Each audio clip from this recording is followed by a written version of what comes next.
इलायची music project mix by दीपक दीवाना।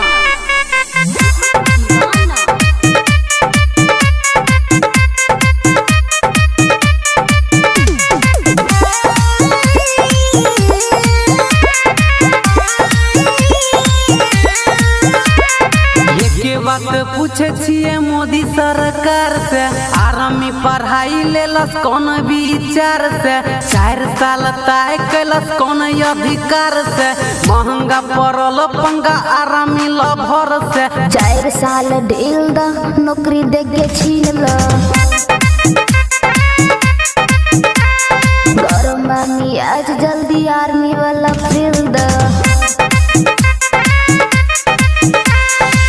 ये बात पूछे छिए मोदी सरकार से, आरामी पढ़ाई लेलस कौन विचार से, 4 साल तय कैलस कौन अधिकार से, महंगा पड़ल पंगा आरामी लभर से, 4 साल ढील द नौकरी देके छीन ल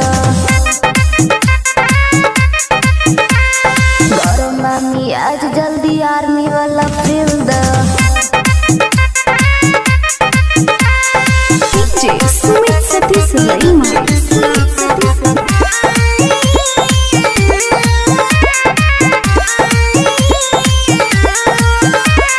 अब की तो सबके कलास लगता है, दहिया में सबके आग लगते हो। केकरा प्रयास करबै विश्वास, योगी मोदी कहलक कोई सबके सत्यानाश, 4 साल ढील द नौकरी देके छीन ल गरम मामी आज जल्दी आर्मी वाला फिल द ये बात पूछे छिए मोदी सरकार से, आरामी पढ़ाई लेलस कौन विचार से, 4 साल तय कैलस कौन अधिकार से, महंगा पड़ल पंगा आरामी लभर से, 4 साल ढील द नौकरी देके छीन ल गरम मामी आज जल्दी आर्मी वाला फिल द सुमित सतीश गरिमा।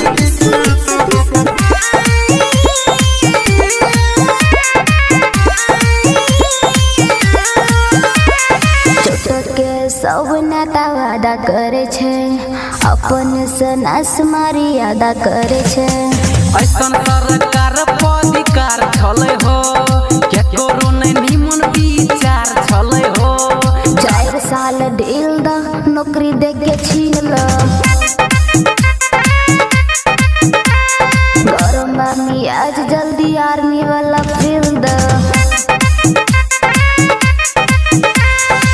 ये बात पूछे छिए मोदी सरकार से, आरामी पढ़ाई लेलस कौन विचार से, 4 साल तय कैलस कौन अधिकार से, महंगा पड़ल पंगा आरामी लभर से, 4 साल ढील द नौकरी देके छीन ल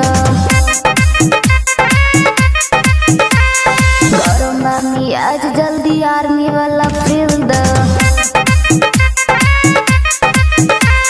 इलायची music recording studio Triveniganj Supaul.